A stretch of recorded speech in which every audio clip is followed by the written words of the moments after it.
maybe 30 years. And every Thanksgiving, so I've never seen her for Thanksgiving. I never saw her for Thanksgiving when I was single. I didn't see her in my first marriage. I didn't see her in my second marriage. And yet every Thanksgiving I call and she's miserable and she says, the classic was when I called and said, happy Thanksgiving. She said, well, if you can't be here, don't bother calling. I was like, oh, okay. But that's, you know what? I just said, okay. Well, I just went back and then I said to her, well, I guess I shouldn't bother calling. Well, we had to talk about that, and it's getting better. But, you know, it's the same thing with friendships. You know, we have, I think as we go through life, we have our friends, and we have friends that you have for a long time that you're able to stay in touch with, and your life's changed, but you still have enough commonality that you maintain those friendships. So many of us have lost those friends along the way. So, you know, the life after 40, life after, and I say 40 as a turning point, because I think by the time we're 40 that we all have had some type of changes or some kind of an moment where maybe we consider getting divorced and we decided not to. Maybe there was too much loss or it didn't make sense. Maybe we did get divorced and it was time to move on. We're single, maybe at 40 we say, you know what, I made it this long. I don't necessarily need to be married to have someone define who my life is. I can define it myself. You know, we're all in different levels of our lives, but we, at that point too, we're getting older. We're not certainly women are beautiful at all ages, but we're not 22 anymore, 25, 30, 35 years old. We're not walking in the room getting the same kind of attention that we would have gotten when we were in our 30s. And we may think we are, but we're still not. I mean, we're still, you know, 40 plus. Great time. I look at 40 as a halfway point in life. And I say 40 to 50, and I hope, you know, by the time you're in your 50s, and you manage to get past to 80. Is that, Jillian, are you 80 this year? It's her birthday. Happy birthday. I sing to you, but I don't sing well, but maybe we'll all sing to you at the end, right? That would be nice. But, you know, there's never a day that goes by that doesn't count.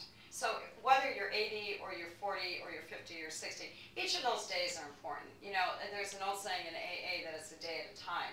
And it is really very true. You know, each of those days counts. I run my days and I say at the end of the day, I look back and I say, you know, what have I done today that counts? You know, that's important to me. That's important for other people. Have I gone out in the world and have I smiled at someone that maybe needed a smile? Have I gone out and made a phone call? Has someone called me that maybe I needed something at the time and that made me feel good?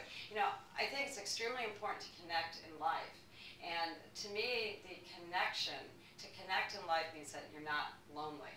You'll never be lonely if you reach out to someone in life and you connect with them. And that is, you know, we're all on this journey, really.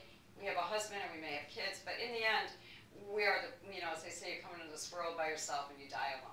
You're really your own person, and you have to continually to feed yourself. And I would say that it's okay to be comfortable with yourself and really like yourself, and keep living these days that you have, and making the change needed. So you're not looking back 10 years or toward the end of your life and saying, you know, I should have done things differently. I mean, we all make mistakes. We continually, every day, we make mistakes that perhaps we can change. Some we can't, so we have to make amends with some of the things that we've done. But there's so many things that we can do in life that we don't, that we can actually make that change, whether it's a small change or not. You know, I say with friends as a classic example I was talking about, I guess it was about right before I wrote the book, maybe 3 years ago. I had a lot of, I still have a database of acquaintances. I have to tell you something, you know, I've been in a lot of, again, married twice and involved in a lot of different industries. I know a lot of people, but they're not friends, they're acquaintances. And I know that's not uncommon for a lot of people. You know, I think, again, I say a best friend is someone you can call in the middle of the night and tell them that your husband left you. And they're going to be, before you can hang up the phone, they're going to be in their car and they're going to be there for you. Those are the people that you really, and they would do it for you and you would do it for them. And those are the people you really, to me, you covet it. And you give them prime time. those are the people you care about the most, because they're the ones that in your darkest hour, whether you're sick, whether you're healthy, whether you're on the top of your game as a socialite, as in your business one day, and you're not the next, they're still going to be with you. And then you've got these acquaintances, which are important. There's nothing wrong with acquaintances, but I think you have to know where to put those acquaintances in your life. You know, where do they fit in? And you can't have real relationships like on Facebook or, you know, the new Facebook or your own database with, you know, with 5,000 people or 1,000 people or 500 people. It's okay to have that if you're using it for some kind of a purpose, you know, where you use it maybe for charity and you're raising money and you're doing things with it. But in terms of your people that you want to stay in contact with, you need to, you know, pare it down, and the people that are important to you, spend some time and connect with them. I mean, I personally did that, and I think that it's one of the best things I did. I don't have as much chaos in my life and clutter, but that's okay. You know, I think we get so busy, we're afraid of the quiet moments. You know, I bought a Yorkie puppy about 3 months ago, and, you know, he's a handful. I mean, I haven't had a dog in 20 years, and they say there's dogs and there's Yorkies. Well, this dog is darling, but he is just a handful.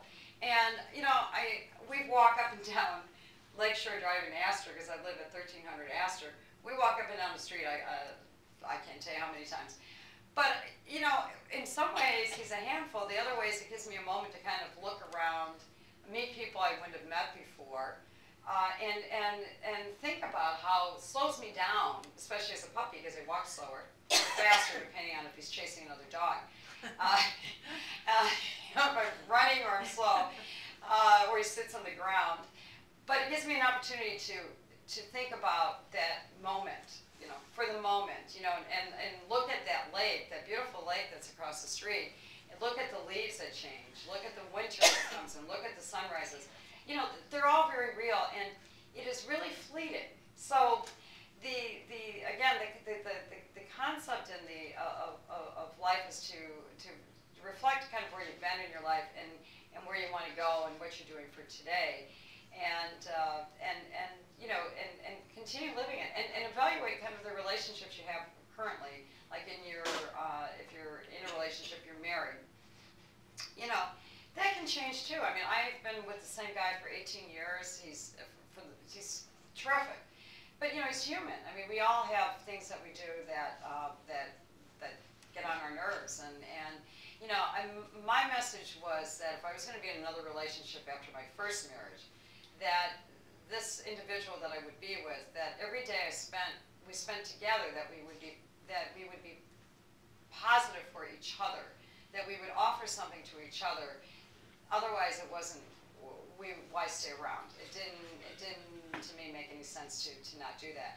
And I've been doing it for 18 years because we seem to grow to the next level. We experience things together.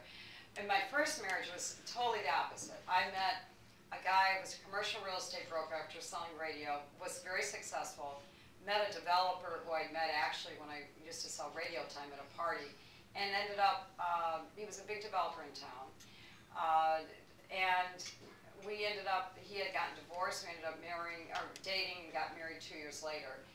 And I was 27, he was 38. He cashed out with, we walked to the bank, and while we were dating, he cashed out with, back in 1981, cashed out with, I think, $4 million at Northern Trust. And I remember walking down the escalator and him holding up his check. You know, back then I guess they gave you checks, they didn't do wire transfers, but he had a check. And I thought, $4 million, geez, this guy just made $4 million bucks. You know, I was a broker and I was excited to make $35,000 back then. And he was just charismatic, he was fun, the first time I saw him I thought he was wonderful. And so we ended up dating and moved into his house on West Wellington up north off